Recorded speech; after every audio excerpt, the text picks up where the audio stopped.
Bonjour à tous, je suis ravi de vous retrouver pour un nouveau numéro de Mon Village. Cette semaine, nous allons nous installer à La Flèche.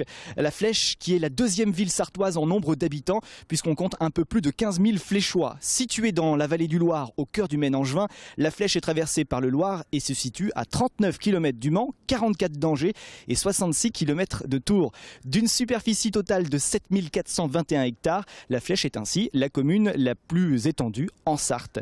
Pour parler de La Flèche, je vais rejoindre mon invitée Nadine Grelet-Certenay, qui est première adjointe au maire et également conseiller général.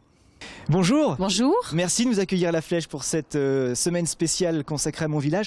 Et j'ai une petite question. Est-ce que vous saviez que La Flèche était située sur le méridien de Greenwich? J'en avais entendu parler.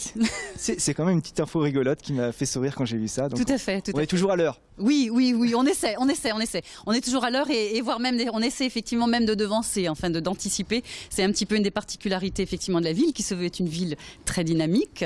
La municipalité a toujours fait en sorte, on le dit bien, il faut pour pouvoir avancer, se projeter bien en amont. Donc peut-être qu'effectivement le méridien nous y a aidé, effectivement. Alors ici nous sommes à l'hôtel de ville qui est juste derrière nous. Ouais. C'est le château des Carmes en fait. Voilà. Alors ça c'est lié un petit peu à l'histoire de la ville, qui est donc traversée par le Loir, un affluent effectivement qui est là donc depuis très longtemps et qui est au fait de la position du château des Carmes, qui en fait était une douane à l'époque, une douane fluviale, puisqu'il y avait un petit commerce qui s'installait sur le Loir. Et donc l'origine de ce château est là, et c'est effectivement parce que ce château, que vous avez pu voir peut-être par ailleurs, qui est magnifique, on en a gardé effectivement une partie, et c'est parce que ce château était là effectivement que le maire, donc Guy Michel Chauveau à l'époque, a souhaité conserver ce patrimoine et juxtaposer donc le bâtiment moderne que vous voyez juste à côté. Il y a eu quelques hurlements de certains à l'époque, mais on se rend compte qu'au fil des années, c'est un patrimoine qui vieillit bien et qui de plus en plus est remarqué et remarquable, en tout cas par les visiteurs sur la Flèche. Vous parliez du commerce fluvial, mais le commerce est toujours extrêmement dynamique à La Flèche. Très. On est effectivement aussi la ville-centre d'une communauté de communes, qui fait que la ville draine beaucoup de commerces et de services. La ville a beaucoup développé les commerces, alors non seulement à l'extérieur, effectivement, la zone de la Monnerie, etc., où on a vu effectivement ces dernières années pousser de nouveaux commerces.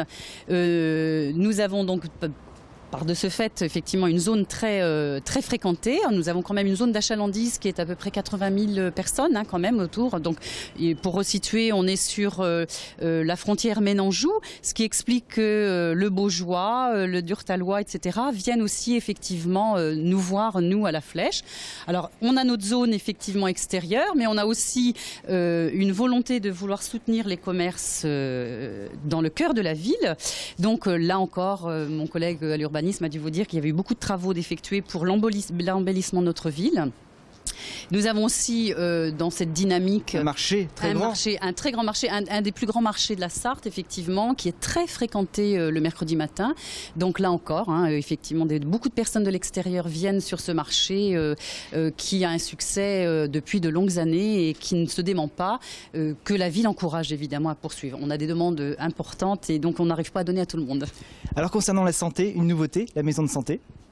La maison de santé pluridisciplinaire, parce qu'effectivement, vous savez que c'est un des sujets terribles de ces dernières années, où la désertification médicale est quelque chose qui se pointe dans nos zones rurales.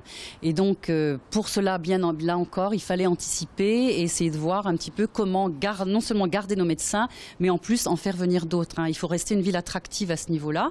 Et de ce fait, il y a eu cette volonté de vouloir construire une maison de santé pluridisciplinaire. On a racheté, la communauté de communes a racheté des locaux de l'ancien hôpital. Et donc, on a déjà des médecins d'implantés, on a des infirmières en libéral, et nous avons des ophtalmos, orthoptistes, orthophonistes, bientôt des kinés, et on a bien évidemment des consultations spécialisées de médecins du Bailleul. Merci infiniment de nous recevoir cette semaine pour ce Mon Village. On va parler culture, on va parler urbanisme, on va parler sport aussi, puisque La Flèche est une ville sportive. On vous laisse. On vous remercie. Bien, merci bien. Et puis, quand vous voulez, en tout cas, effectivement, vous avez pu remarquer qu'on a un cadre de vie très agréable, qu'on veut que les habitants de la Flèche se plaisent ici. Donc, c'est avec eux que toutes les choses se construisent petit à petit. Merci infiniment, à bientôt. Au revoir. Au revoir. Depuis 2006, la Flèche et la Vallée du Loir sont labellisés Pays d'Art et d'Histoire. La commune bénéficie du label Ville Fleurie avec 3 fleurs attribuées par le Conseil national des villes et villages fleuris de France. Elle est aussi membre de l'association des plus beaux détours de France. Et demain, nous continuerons notre visite de la Flèche. Nous parlerons notamment du nouveau cinéma qui va voir le jour bientôt au centre-ville de la Flèche avec mon invité Dominique Davoine, adjoint à l'urbanisme. À demain pour la suite de Mon Village à la Flèche.